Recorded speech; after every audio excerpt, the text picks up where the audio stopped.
আসসালামু আলাইকুম। কেমন আছেন সবাই? আশা করি ভালো আছেন। তো আজকে কথা বলবো হচ্ছে বরবাদ মুভির সেন্সর পাওয়া নিয়ে। তো কয়েকটা নিউজ দেখলাম যে বরবাদ মুভি নাকি সেন্সর পেয়েছে। কিছু কাটছাঁট হয়েছে, কিছু ব্লার হয়েছে।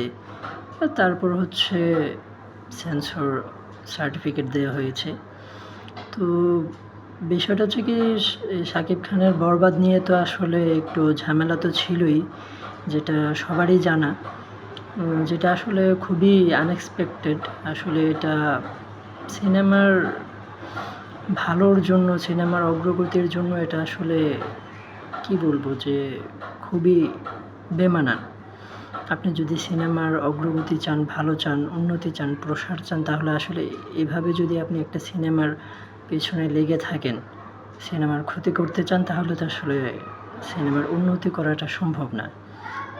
তো যাই হোক, আসলে অনেকেই অনেক রকম ইনফরমেশন দিচ্ছে। অনেকে বলতেছে যে কিছু সিন কাট করা হয়েছে, অনেকে বলতেছে কাট করা হয়নি।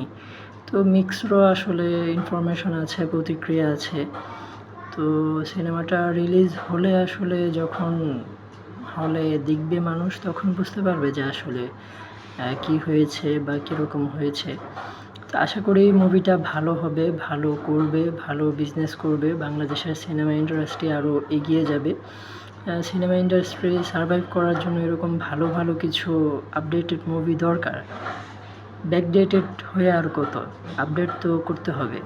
অন্যান্য ইন্ডাস্ট্রির সাথে তাল মিলিয়ে তো চলতে হবে। ব্যাকডেটেড সিনেমা দিয়ে তো আসলে এই বর্তমান সময়ে সারভাইভ করা পসিবল না। সো বরবাদ মুভির জন্য শুভকামনা। আশা করি ভালো কিছু হবে।